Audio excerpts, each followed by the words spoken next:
Mangione's not guilty plea comes as U.S. prosecutors formally filed their intent to seek the death penalty in this case. Here with the Reed criminal defense attorney, Brian Claypool. Brian, good to see you on this Saturday. Thank you for being here. So we're waiting to hear from the defense on this. They're going to argue against the death penalty in this federal case. Where do you see this going?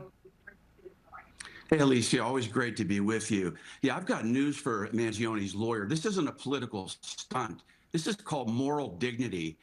Pam Bondi has every right under the law to seek the death penalty in this case. It falls flat under the law where he allegedly used a firearm to murder somebody else. And then another reason why Bondi's going forward with the death penalty is because what you just showed on the screen, that what Mangione was saying, he's trying to break down the entire health industry. And that's another aggravating factor why Bondi's bringing the death penalty. And bad news for Mangione again is he had a short window of opportunity, Alicia, where he could have gone with a defense of diminished capacity, right? You mentioned that he was having issues with his back. He was depressed. He could have argued that, and then maybe he's got a better shot at not getting the death penalty. But this guy has gone forward. His lawyers have made him seem lucid, and I don't think they're going to win trying to throw out the death penalty.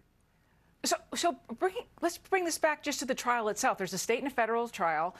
Everyone is innocent until proven guilty. That's the way things work here.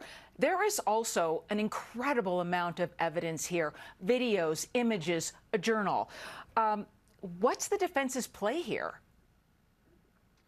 Yeah, Alicia, that's exactly what I was talking about. Their play in this case, if I was representing Mangione, I would have argued diminished capacity. What does that mean? If you have a mental health issue that really defeats your ability in your mind to carry out the intent to kill someone. It's used a lot in murder trials where defendants have mental health issues. If I repped him, I would have put him right away when he was arrested. I would have had him see a psychiatrist, go on a 30-day hold, be interviewed by a psychiatrist, and then use that defense. Hey, look, I had this injury. I couldn't get better. I didn't want to live anymore. That's why I did this.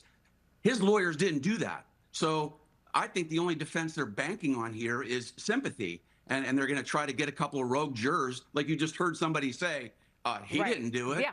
But at the end of the day, you've got shell casings that match his gun, and you've got videotape as well. Okay, yeah, exactly. So to another high-profile case here. A judge has ruled this week that the death penalty is still on the table for Idaho College murder suspect Brian Koberger, despite his attorney's attempt to rule out the punishment over his autism diagnosis. Are you surprised by this decision? Yeah, not at all. What the judge ruled is the autistic syndrome disorder is not what's called an intellectual disability. Alicia, what happens is if you've got some kind of mental health issue where your IQ is diminished greatly, then that's where the Eighth Amendment comes in with cruel and unusual punishment. But this is a guy who was able to turn off his phone after he allegedly committed these murders.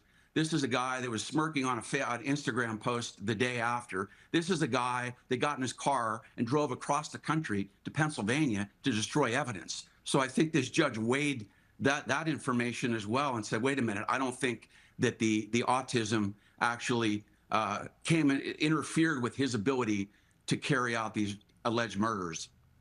Right. Okay. And that trial expected to start about in August. Brian Claypool, thank you so much. You bet. Thanks, Alicia.